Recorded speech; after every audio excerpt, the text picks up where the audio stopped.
Assalamualaikum warahmatullahi wabarakatuh. Kembali lagi dengan saya Iwan Setiawan dalam Untold Story, sejarah di balik sejarah. Kembali lagi dengan rekan saya, sohib saya, kuncennya sejarah Muhammadiyah, Mas Muarif. Selamat sore Mas Muarif. Sore, ya. Ya. Tema kita kali ini saya ambil judul yang agak romantis. Ki Bagus Hadikusumo dan cita-cita negara Islam. Kita akan mulai dari 1 Juni ya, sebagai hari lahirnya Pancasila, Mas Muarif. Tetapi kita bicara berkaitan dengan Pancasila, saya rasa ada sejarah yang panjang berkaitan dengan ideologi pasaraya, ideologi di Nusantara ini. Lalu akhirnya bersepakat untuk menjadikan Nusantara sebagai ideologi pemersatu. Dulu ada sebuah cita-cita ingin mendirikan negara Islam, tetapi memang pada akhirnya sejarah berkata lain. Tapi saya ingin bicara berkaitan dengan itu ya. Ya, saya temanya nanti kita ngobrolkan Ki Bagus, selanjutnya berkaitan dengan cita-cita negara Islam. Mungkin dimulai dari hal yang sederhana, Mas Muarif, berkaitan dengan bagaimana kisah umat Islam dan cita-cita ingin mendirikan negara Islam di Indonesia. Ya, terima kasih Mas Dokter, Dokter Iwan ya. Kita kembali ingat pada satu peristiwa ketika Jepang kalah dari sekutu ya. 2 tragedi besar, pemboman Hiroshima dan Nagasaki itu bukan mengakhiri tapi melemahkan sendi-sendi kekuatan militer Jepang, dan ini berpengaruh besar ke konstelasi perpolitikan di tanah air di Indonesia pada waktu itu. Jadi pendudukan Jepang, sebuah eufemisme dari kolonialisme ya sebenarnya. Yeah. Pendudukan Jepang hampir berakhir, dan sebagian besar tokoh nasional pada waktu itu menuntut janji Jepang yang katanya akan diberi iming-iming kemerdekaan. Ini menariknya nanti Jepang sebelum ada proses penyerahan kepada sekutu, pemerintah Jepang memfasilitasi kesempatan bagi bangsa Indonesia untuk mempersiapkan kemerdekaan. Makanya nanti dibentuklah rapat-rapat dan kepanitiaan-kepanitiaan yang tujuannya untuk itu. Yaitu ya, pertama kepanitiaan Badan Usaha BPUPKI, Badan Usaha Persiapan Kemerdekaan Indonesia, dan BPUPKI Kemerdekaan. PPKI. Nanti PPKI setelah itu dibubarkan baru PPKI, Panitia Persiapan ya. Tapi Badan Usaha Persiapan Kemerdekaan Indonesia dan PPKI, Panitia Persiapan Kemerdekaan Indonesia. Itu nanti beda anggota, tapi untuk anggota BPUPKI biasanya tetap nanti jadi kepanitiaan di PKI, ditambah anggota tambahan. Di antara anggota tambahan itu nanti salah satunya di panitia kecil, di panitia 9 yang merumuskan dasar negara itu ya, ada sosok Kasman Singodomijo. Kasman Singodomijo. Kemudian ya ada beberapa tokoh lain, tapi kita fokus ke tokoh ini karena Pak Kasman, Ki Bagus, dan Bung Karno itu ya, 3 tokoh sentral ini, mereka diikat oleh satu ideologi kultural, ideologi pergerakan, ideologi Islam yang bernama Muhammadiyah. Bung Karno ya, dia anak Muhammadiyah itu, aktivis Muhammadiyah dari Bengkulen. Kemudian Ki Bagus pada waktu itu adalah Presiden Hofbestur ya, atau pengurus besar, ketua umum PP Muhammadiyah. Ya, ketua umum sekarang. Kemudian ada Kasman Singodomijo, dulu itu anggota di bagian hikmah, Majelis Hikmah kalau dulu Departemen Hikmah itu ya. Kemudian setelah Departemen Hikmah, nanti pas zamannya Pak AR itu jadi wakil ketua terus. Nah, Ada hal yang menarik di sini pada rapat-rapat awal-awal PUPKI itu ya. Ada utusan dari Jepang dan memang itu mewakili otoritas Jepang. Ketika perdebatan tentang pembentukan negara Indonesia, dari kelompok nasionalis dan Islam memang ada perdebatan panjang, tapi yang menariknya di sini ada 16 dari perwakilan Muslim ya, tokoh Muslim, semuanya mayoritas mendukung negara Islam, baik NU, Muhammadiyah, PRT, PUI, Persatuan Umat Islam dari Bandung itu semuanya mendukung. Jadi hampir semua ormas Islam besar di Indonesia itu negara Islam, mendukung negara Islam pada waktu ya, termasuk dari NU itu ya. Hari itu anaknya Hasyim Asy'ari siapa itu? Wahid Hasyim. Nah itu ya. Itu mendukungnya negara Islam karena kita ya paham lah, karena dalam konsep bernegara, terutama konsep negara modern ya, state itu ya, itu semuanya kan diatur berdasarkan pada ada pandangan hidup filosofi yang nanti akan mempengaruhi turunan-turunannya, yaitu dasar negara, bentuk negara, terus dan lain-lainnya. Terus sistem konstitusi itu nanti akan diwarnai oleh ya pandangan atau ideologi atau akidah atau agama tertentu. Nah, tapi dari otoritas Jepang itu memveto, kayak ada menolak, tidak ada negara Islam. Nah, sejak awal? Iya, sejak awal. Akhirnya kan strategi dari para tokoh-tokoh Muslim ini kan berubah. Memang tidak bisa mendirikan negara Islam atau NII, tapi mereka berbalik arah, harus mempengaruhi dasar konstitusi kita, dasar negara, terus sistem konstitusi kita itu semuanya harus diwarnai. Nah, disitulah nanti plan A gagal, plan B itu bermain di situ. Nah, di plan B inilah nanti para tokoh Muslim ini nanti akan ketemu dengan kelompok nasionalis kita itu ya. Nah, ya sendiri agak kurang pas dengan pengklasifikasian kelompok nasionalis sekuler dengan Islamis itu ya. Karena di sini terutama kalau kita tarik ke background atau latar belakang kultural masing-masing tokoh ini ya. Bung Karno di satu sisi beliau di gerbong nasionalis, tapi beliau itu orang Muhammadiyah. Masa orang Muhammadiyah nasionalisnya? Tetap ya bukan, karena ini klasifikasi Islamis itu kan yang kaku dan rigid itu ya. Jadi seolah-olah serba Islam, serba syariat itu ya. Itu yang agak, saya kira mungkin nanti perlu dipecah lah, karena sosok Bung Karno ini kalaupun dianggap sebagai kepala gerbong nasionalismenya, beliau itu orang Muhammadiyah tulen, pengajar ini ya, orang Muslim Muhammadiyah tulen, dan nanti ada pandangan tersendiri tentang bagaimana sih antara kedudukan Islam dan negara dalam konteks Bung Karno, dalam pikiran Bung Karno.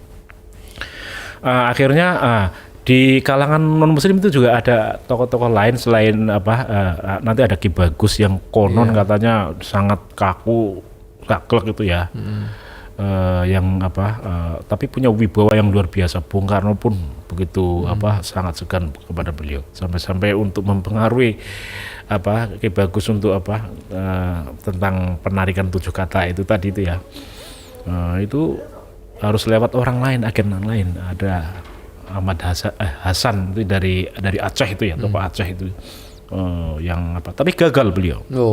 Gagal melobikan orang ini susah ditembus karena kuat pendirian. Makanya ini menariknya, pernah ada satu tesis yang ditulis oleh salah satu guru besar kita dari Muhammadiyah, Siswanto Masruri ya. Tesisnya tentang pikiran beliau adalah guru besar UIN Sunan Kalijaga. Tesisnya tentang pemikiran kepemimpinan Ki Bagus itu ya. Ada dialog bahwa Ki Bagus ini orangnya teguh pendirian dan nggak bisa mudah dipengaruhi oleh orang lain. Termasuk tadi agen yang disuruh oleh Bung Karno untuk mempengaruhi pikiran ini, nggak bisa dia, nggak bisa mempengaruhi Ki Bagus. Tapi ada satu tokoh yang kalau dalam konteks tadi ya, dinamika sidang-sidang di BPUPK dan PPKI ini anggota tambahan, yaitu Kasman Singo Dimejo. Itu juga orang Muhammadiyah. Orang Muhammadiyah Tulen. Ini Pak Kasman itu nanti di akhir-akhir ketika beliau itu kembali ke Barak, kembali ke Muhammadiyah itu ya, aktif di Muhammadiyah, beliau itu sering menyebut diri sebagai penunggu warung di Muhammadiyah, penjaga warung Muhammadiyah katanya. Penunggu ya, penekun kantor Muhammadiyah Jakarta. Kisahnya kurang gitu lebih ya, seperti kira-kira itu. Ya. Jadi Kasman ini kebetulan karena dia seorang intelektual ini ya, intelektual yang berpendidikan formal, seorang sarjana hukum itu ya. Dan beliau juga seorang penulis yang prolifik, menulis banyak sekali karya. Dan peristiwa ketika beliau itu ada perdebatan di sidang-sidang itu, sidang-sidang PPKI itu ya, termasuk bagaimana beliau itu meyakinkan Ki Bagus untuk menghapus merelakan 7 kata yang dalam Piagam Jakarta itu untuk dihapus karena ada tuntutan dari kelompok Indonesia Timur itu yang minta itu ya. Ki Bagus meyakinkan, dan posisi Ki Bagus adalah ketua PP Kasman pada waktu itu sebagai posisinya di ini. Dia di Majelis Hikmah. Yang ngurusi politik. Iya, politik di Muhammadiyah itu ya, Majelis Hikmah. Nah, itu karena ada kedekatan ideologis satu gerbong lah ya. Jadi mudah untuk berkomunikasi. Tapi yang lain-lain itu nggak mudah mempengaruhi Ki Bagus.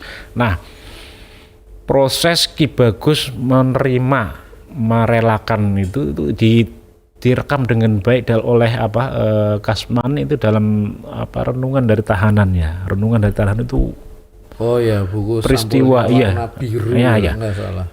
Buku lama.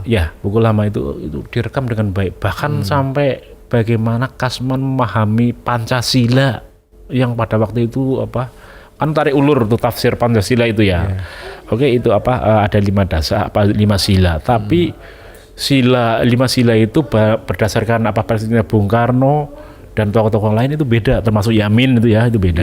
Tapi Kasman sepakat dengan pikirannya Bung Karno, dan dia bisa menjelaskan runtutannya itu, runtutan 5 sila tadi, bahwa itu satu kesatuan. Jadi sila pertama yang nanti ketuhanan itu ya, pada waktu itu diganti ketuhanan yang Maha Esa itu ya. Tadinya ketuhanan dengan menjalankan syariat dan bagi pemeluknya itu ya. Itu nanti diganti ketuhanan yang Maha Esa. Sepintas itu agak absurd ya makna, karena ketuhanan coba akhiran itu kan membawa kepada satu itu bukan tunggal. Ketuhanan itu semua konsep ketuhanan itu ya, itu jadi banyak itu bermakna banyak, plural. Yang Maha Esa disifati dengan sifat satu, tunggal. Loh, banyak jadi satu, itu kan itu absurd kata ini penjelasan dari Pak Jarnawi ketika memahami konsep ini. Tapi menurut Kasman ini bisa menjadi semacam daya tawar, karena sebenarnya yang dimaui ketika Ki Bagus itu setuju pakai redaksi ketuhanan yang Maha Esa, Ki Bagus mengisi makna redaksi yang pada waktu itu mungkin kosong atau masih orang bisa mengisi apa aja tafsirnya. Nah, itu tauhid, maknanya tauhid. Cuma redaksi bahasa Indonesianya ini memang agak absurd ya. Kalau makna tauhid itu bukan jelas spesifik, tapi kalau ketuhanan yang Maha Esa berarti semua konsep ketuhanan enggak cuma satu bisa masuk dalam sistem keyakinan di negara kita, asalkan disifati dengan tunggal gitu. Jadi agama apapun bisa itu, yang penting Tuhannya satu, disifati satu kan. Berarti banyak Tuhan di situ kan. Nah, itu agak absurd. Tapi yang menariknya di sini Kasman itu memahami itu tauhid, Tuhannya satu. Nah, gitu. Allah itu. Jadi ketuhanan yang maksudnya la ilaha illallah itu. Jadinya maksud dari Ki Bagus berkaitan dengan ketuhanan yang Maha Esa itu ya La ilaha illallah. itu. Ya. Gitu. Jadi itulah. Nah, pasal inilah yang menginspirasi untuk sila-sila berikutnya. Jadi ketuhanan yang Maha Esa, kemanusiaan yang adil dan beradab, persatuan Indonesia, kerakyatan yang dipimpin oleh hikmat kebijaksanaan dan keadilan sosial bagi seluruhnya. Nah, Kasman memahaminya kayak gini, cara membaca 5 sila tadi berdasar dengan konsep kesatuan yang utuh. Jadi ketuhanan yang Maha Esa yang nanti kemanusiaan kemanusiaan ya, kemanusiaan yang adil dan beradab berdasarkan ketuhanan yang Maha Esa. Terus persatuan Indonesia berdasarkan ketuhanan yang Maha Esa. Jadi kayak gitu. Kerakyatan yang dipimpin berdasarkan ketuhanan yang Maha Esa. Jadi tauhid itu yang mengilhami. Itu sebenarnya satu kesatuan. Nah, menurut Kasman, dan ini sudah terkonfirmasi dengan hasil perdebatan dengan Ki Bagus, bahwa yang dimaui Ki Bagus yaitu seperti itu. Jadi nanti dalam perkembangan berikutnya, terutama perdebatan lewat sidang-sidang di konstitusi itu kan mulai melenceng itunya. Jadi memang Islam itu agama Islam sebagai agama mayoritas, dan kemudian mayoritas itu memang diwadahi diakomodasi dalam sistem konstitusi kita. Jadi ada undang-undang yang yaitu masih memakai kadang-kadang menyebutkan syariat Islam secara eksplisit.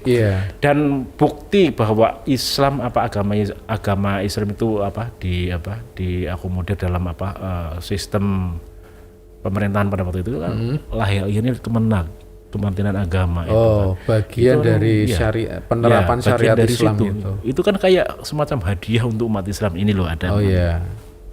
Kementerian khusus ngurusi orang Islam kalau dulu Kementerian Agama, dan jangan bayangkan pada waktu itu kementerian itu untuk mewadahi semua agama, enggak, itu untuk umat Islam. Gitu. Karena yang mengusulkan sendiri itu ternyata yang dari kelompok KNIP Banyumas itu ya, awalnya itu yang KNIP itu Komite Nasional Indonesia Pusat.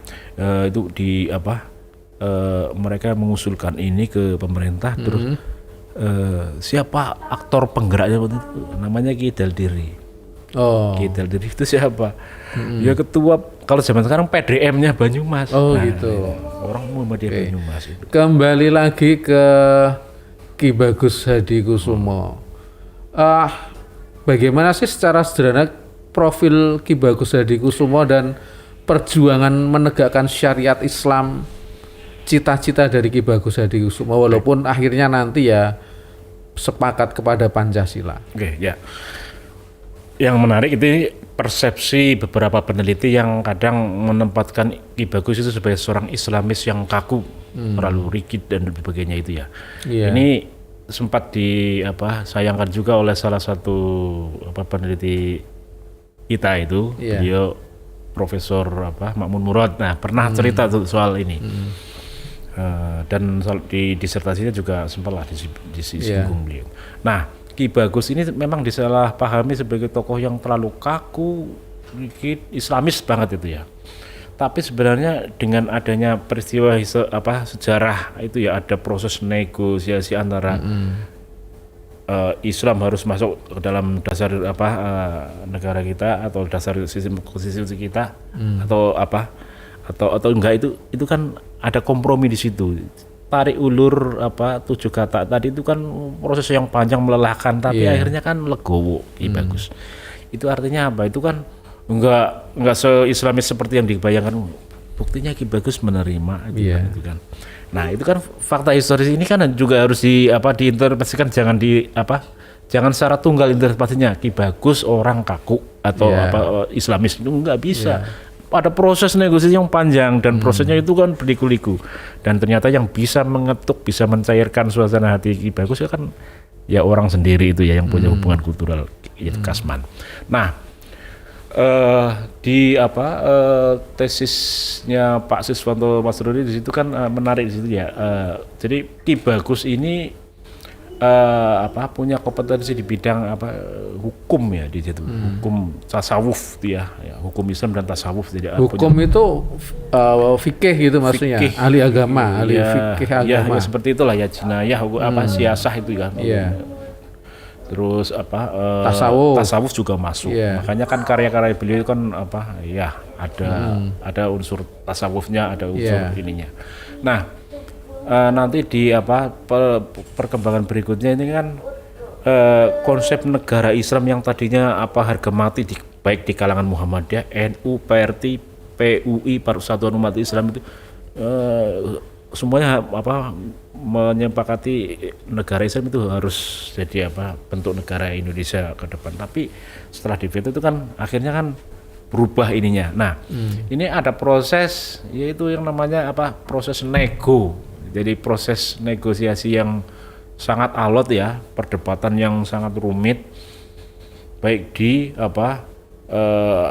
sidang BPUPKI, PPKI sampai nanti ada konstituante ya, DPR-nya ini ya, DPR-nya pada waktu itu sidang konstituante.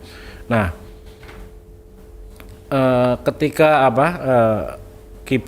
Kasman di akhir-akhir ini ya, akhir-akhir kayaknya beliau kan sempat dipenjara juga itu karena beda haluan politik dengan penguasa ya. Tadinya satu kawan itu jadi musuh.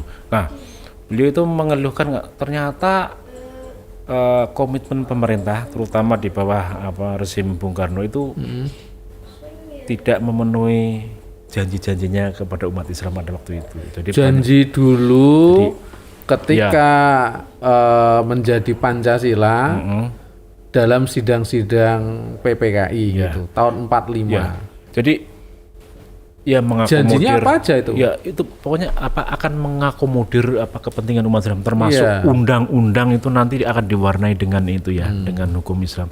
Makanya coba nanti undang-undang perkawinan yang itu ada nikah talak rujuknya itu kan baru tahun belakangan di itu ya. 1971 nomor jadi, 1. Itu harusnya di zaman Bung Karno karena itu janjinya itu loh ya. Oh iya, zaman Orde Baru ya.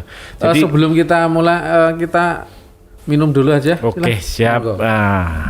Kopi dulu.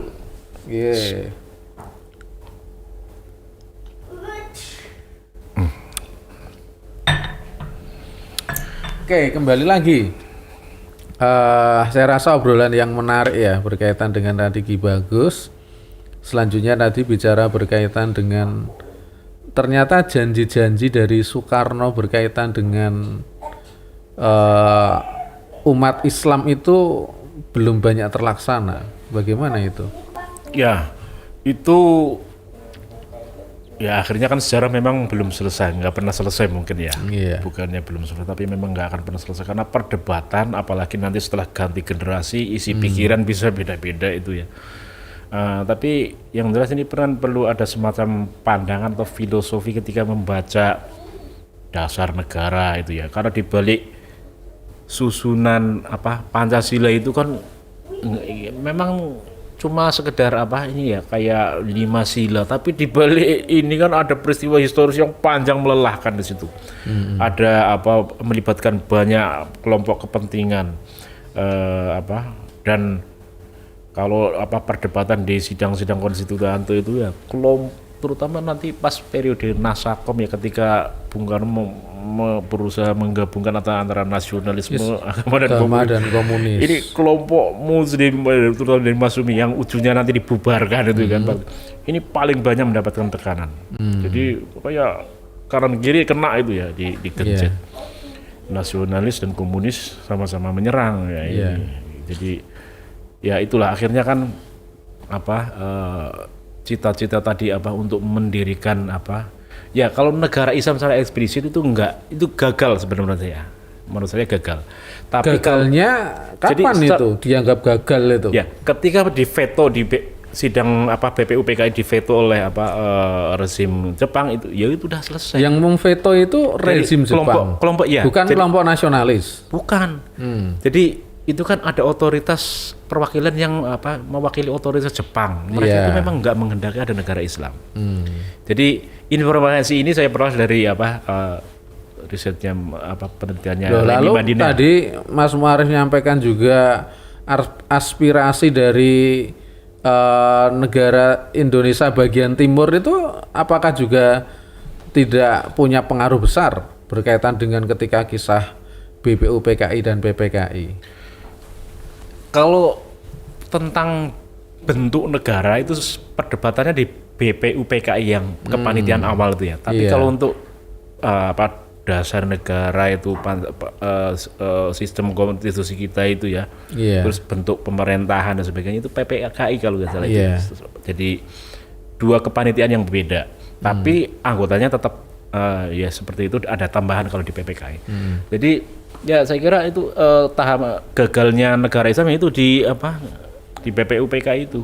Di BPUPKI. BPUPKI sebelum PPKI. Sebelum PPKI. Nah, nanti ini informasi itu ya dijelaskan dengan sangat baik oleh Remy Madiner itu ya. Jadi Remy Madiner ini meneliti Masyumi, tapi dia itu membaca Masyumi itu sebagai subjek untuk melihat dinamika perpolitikan Indonesia pada waktu itu secara menyeluruh.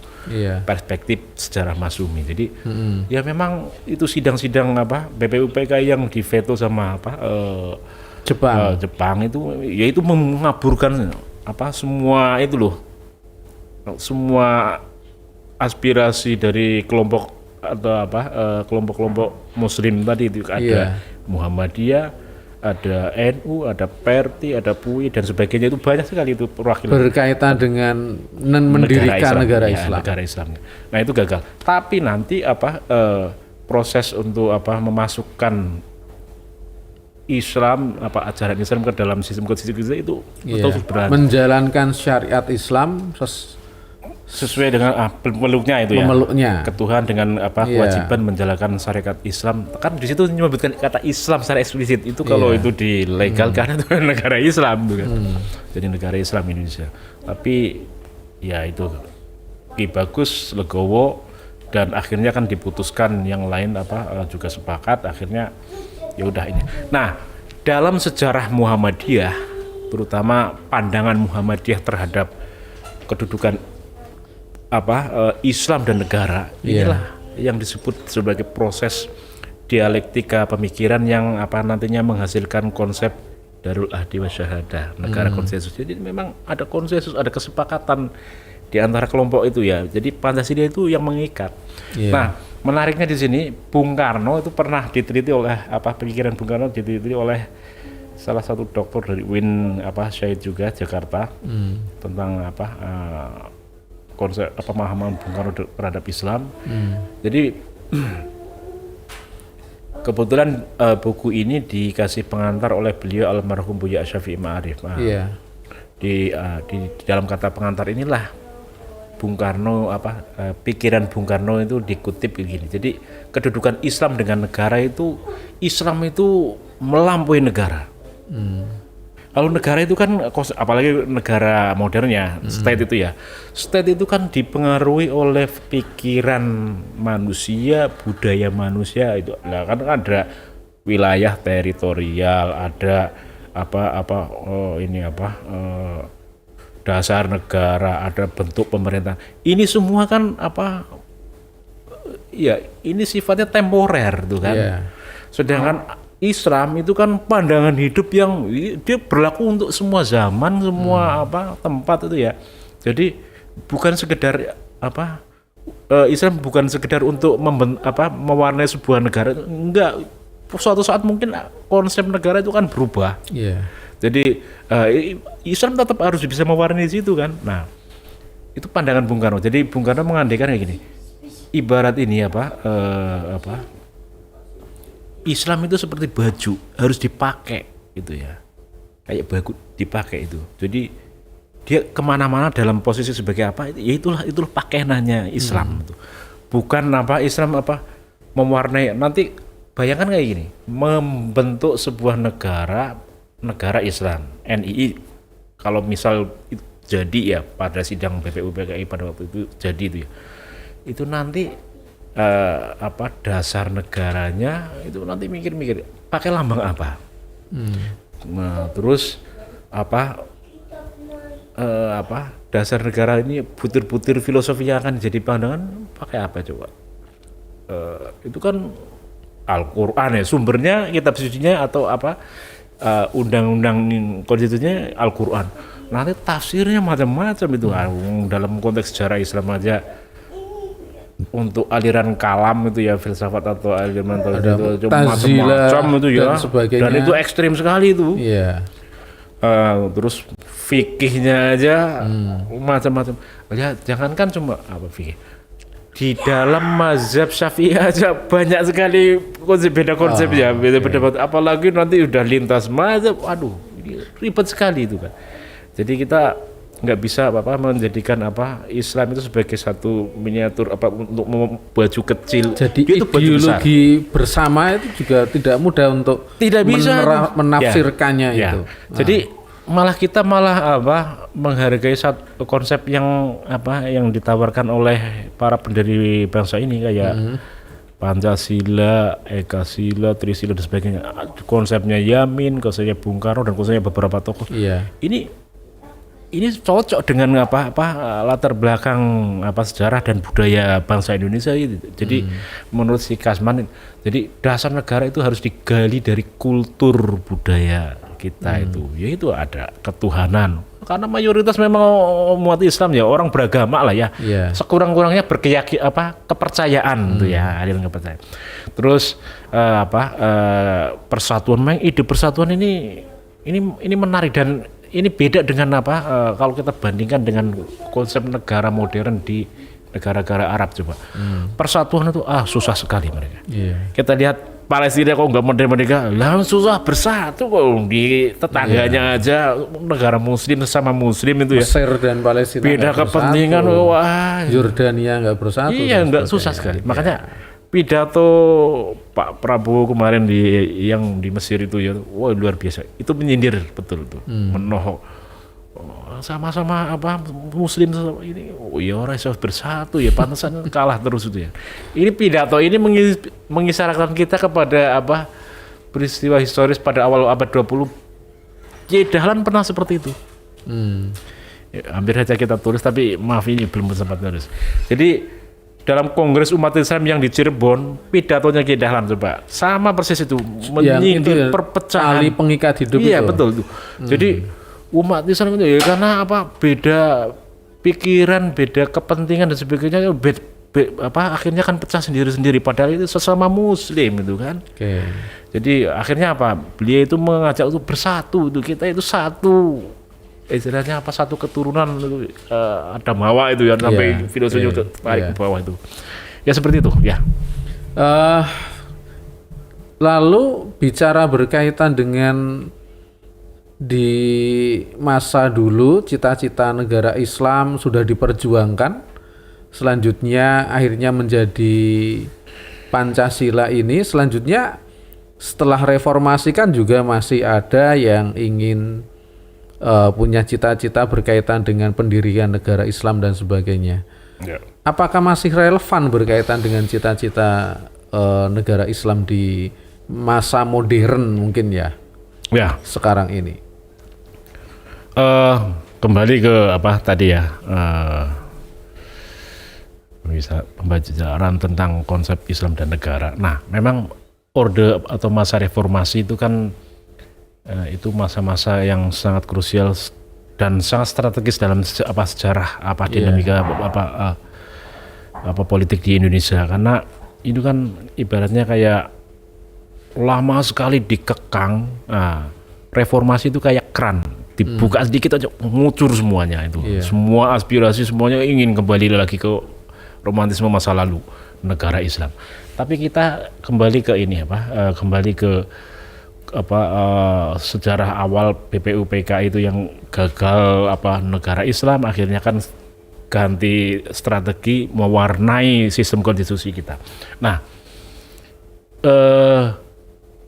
tahun berapa ya kemarin tuh ketika Grand Sheikh Al-Azhar datang ke Indonesia itu tahun sebelum Covid kalau nggak salah ya. Ya, itu kan ada pernyataan yang sangat menarik. Beliau itu sampai kagum dengan Pancasila yang dimiliki oleh Indonesia. Ini kalau mau diperas, semua silanya nggak ada yang bertentangan. Itu memang mewakili ajaran Islam semuanya. Dan ternyata ini bisa merangkul semua, banyak sekali suku, bangsa, semua kelompok dan sebagainya itu. Bahkan latar belakang agama banyak sekali itu bisa dirangkul dengan 5 sila ini. Coba kalau dibandingkan ke negara-negara Timur Tengah itu semuanya sama-sama satu agama, sama-sama Muslim, bahkan mazhab fikihnya sama, mazhab teologinya juga sama, itu nggak akan bisa bersatu itu mereka itu.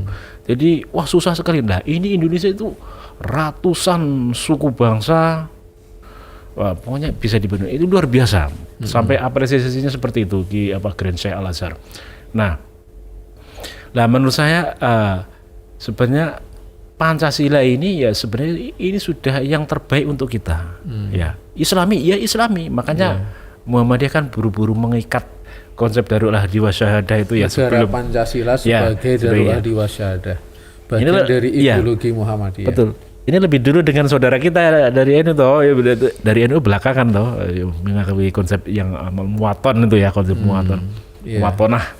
Nah, kita lebih dahulu Darul Ahdi Wasyahadah itu kongres muktamar di 2015 ya, Makassar itu ya, karena makanya ya ini ya menang-menangan cepat dah, menang cepat. Nah, ini konsep ini kan nanti ke depan juga perlu sosialisasikan kepada generasi kita ke depan ya, karena generasi kita kan umumnya kan kayak kehilangan link ya karena memang perubahan dari generasi literal ke digital itu ya, itu kan ini kayak bikin shock besar itu ya, ada goncangan besar. Kita itu belum selesai di literasi yang sifatnya analog, sudah digital. Jadi banyak yang kehilangan informasi, banyak yang nggak ahistoris lah, bahasa ininya ahistoris. Makanya ini ke depan perlu disosialisasikan ke generasi muda. Jangan sampai nanti muncul era istilahnya khilafah Islamiyah itu ya, atau apalah istilahnya. Ini sudah nggak up to date itu, untuk ini udah nggak pas itu ya. Ya mungkin konsep khilafah itu khilafah dengan bentuk yang spesifik adalah konsep monarki itu ya, itu pas pada zamannya, tapi ke depan sudah nggak pas, karena arti khilafah itu sendiri kan ini macam-macam ya konsepnya. Coba khilafah dalam konsep negara oligarki kayak Umayyah, Abbasiyah, itu udah beda dengan konsep khilafah zaman Khulafaur Rasyidin, beda jauh. Khulafaur Rasyidin itu udah kayak presidium. Ini kayak orang struktur di Muhammadiyah lah, seperti itu tuh. Analoginya ya mirip seperti itu. Nah, jadi ke depan itu konsep negara Pancasila sebagai Darul Ahdi Wasyahadah ini sebenarnya jawaban Muhammadiyah ketika umat Islam selama ini kan berdebat tentang kedudukan Islam dan negara modern. Yaitu jawabnya itu. Negara Pancasila itulah jawaban Muhammadiyah. Muhammadiyah otomatis sejalan dengan pemerintah kan.